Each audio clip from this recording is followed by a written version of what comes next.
মাত্র ৮ ঘন্টার জন্য ঢাকায় শাবনূর, কি হয়েছে অভিনেত্রীর সঙ্গে? বাংলাদেশের জনপ্রিয় চিত্রনায়িকা শাবনূর বর্তমানে অস্ট্রেলিয়ার সিডনিতে পরিবারের সঙ্গে থাকেন। মাঝে মাঝে তিনি বাংলাদেশে আসেন, তবে এবার তার আসা ছিল একেবারেই অপ্রত্যাশিত এবং কিছুটা অস্বস্তির মধ্যে। শাবনূর সম্প্রতি ঢাকায় এসেছিলেন মাত্র ৮ ঘন্টার জন্য। গণমাধ্যমকে অভিনেত্রী জানান, তার এবারের আশাটা অন্য সময়ের মতো ছিল না।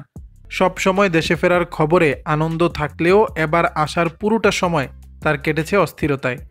কারণ এবার অভিনেত্রী ঢাকায় এসেছিলেন তার মায়ের অসুস্থতার কারণে। জানা গেছে তার মা দীর্ঘদিন ধরে শারীরিক সমস্যায় ভুগছিলেন এবং ২৮ মার্চ শাবনূরের মা শ্বাসকষ্টে একদম কাবু হয়ে পড়েন। শাবনূর তখনই সিদ্ধান্ত নেন দ্রুত বাংলাদেশে আসতে হবে। এ নিয়ে শাবনূর বলেন, ১ মাস ধরে আম্মা বিভিন্ন শারীরিক সমস্যায় ভুগছিলেন।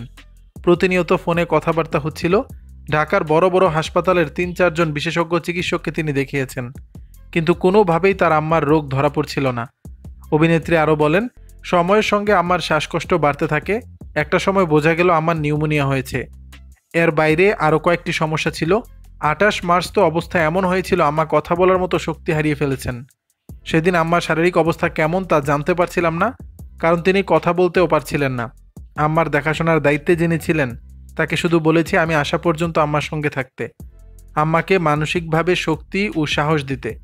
তখনই আমি টিকিট খুঁজতে শুরু করি এবং খুব কষ্টে টিকিট পেয়ে ঢাকায় চলে আসি। আমার সঙ্গে কোনো লাগেজ ছিল না, আমি শুধু পাসপোর্ট, টিকিট এবং একটা ব্যাকপ্যাক নিয়ে উড়াল দিয়েছি। ঢাকায় এসে অভিনেত্রীর চিকিৎসকদের সঙ্গে যোগাযোগ করেন, কিন্তু মায়ের অবস্থা আশঙ্কাজনক দেখে দ্রুত সিদ্ধান্ত নেন। কয়েক ঘন্টার মধ্যে তাড়াহুড়ো করে মায়ের লাগেজ গুছিয়ে আবার অস্ট্রেলিয়ার উদ্দেশ্যে রওনা হন। এ বিষয়ে শাবনূর বলেন, ঢাকায় খোঁজ নিয়ে জানতে পারলাম চিকিৎসকরা একের পর এক শুধু আম্মার টেস্ট করাতে বলছেন, এক পর্যায়ে হাসপাতালে ভর্তি করাতেও বললেন। কিন্তু এই অবস্থায় আমি কোনোভাবে হাসপাতালে ভর্তি করাতে ভরসা পাচ্ছিলাম না। আমারও কষ্ট হচ্ছিল। এসেই কয়েক ঘন্টার মধ্যে তাড়াহুড়া করে আমার লাগেজ গুছিয়ে আবার উড়াল দিলাম। অস্ট্রেলিয়ায় পৌঁছানোর পর শাবনূরের মাকে হাসপাতালে ভর্তি করা হয় এবং তার চিকিৎসা করা হয়।